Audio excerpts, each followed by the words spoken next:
Well, the really interesting thing with Minnesota is the demographics are really different depending on where you are. So we've come up to the northeast to see Duluth because this is where Mike Pence has declared that Donald Trump can win Minnesota. And this is where they would need to win it from, but there's still a very long road to go. If you look at the latest polling, you can see the Real Clear polling, which does an amalgamation of the different polls across the country, still has Biden ahead at 5.8%. And the polls that they've used range from anywhere from 9 points ahead to tying at the best case scenario. The New York Times as well is also saying that Biden's leading Trump 50% to 41%. But the reason that the Trumps think that they can make ground here, and they've been having a presence so far, is there are changing demographics in the state, including an increasing number of Caucasian males without university education, which has been a key stronghold of the Trump Republican Party, but also just the changing demographics in industry. Duluth here is an industrial area. It's known for its iron.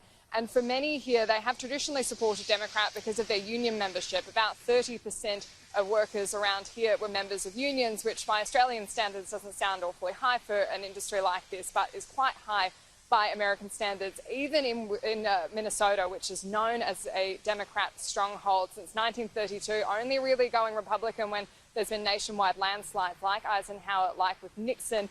The state's really held firm, in particular in this region. So if they can turn these three counties around here, they could have a shot at turning the state and reducing that figure.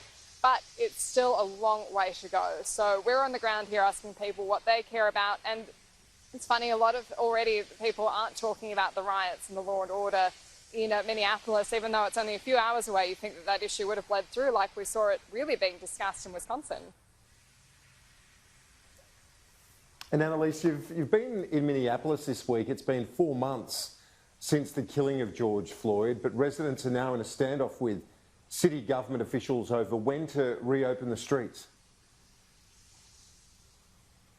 There is this area around where George Floyd was killed at 38th and Chicago, which has been barricaded off, and it really was quite something to see what the residents have done there. The barricades are still up. The city wanted to take them down, but the entire street's laid with flowers, artwork, memorials, and the local citizens have taken over the area. They say police aren't allowed in, they do their own law enforcement, and they want 24 demands met before they let anyone go in. In the meantime, they've been running their own community programs, their own support networks for younger African-American people in that area. But what this really shows is how deep these divides still are. 4 months on, Minneapolis is still littered with buildings with the windows smashed in, burnt down, barricades still up.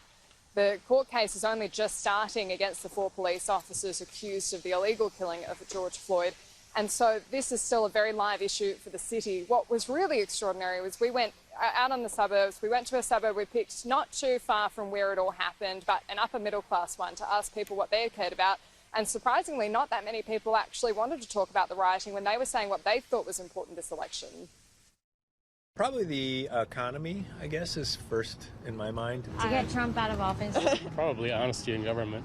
He knew full well in January about the pandemic, how serious it would be, and he lied to the nation.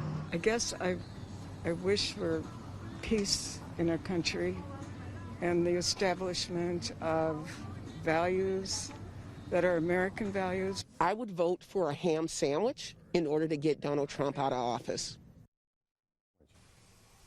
Here in the coronavirus pandemic, it's been another really interesting topic. It seems in every state we've gone to, when you're in the city centres, it's really front of mind for people, and the further out you get, the less you see people wearing masks, taking those precautions, or even discussing the issue. So with that being one of the key issues that we've seen Democratic supporters wanting to talk about, we'll be really interested to see if people on the ground here in Duluth are bringing that up or if they're concerned with other topics.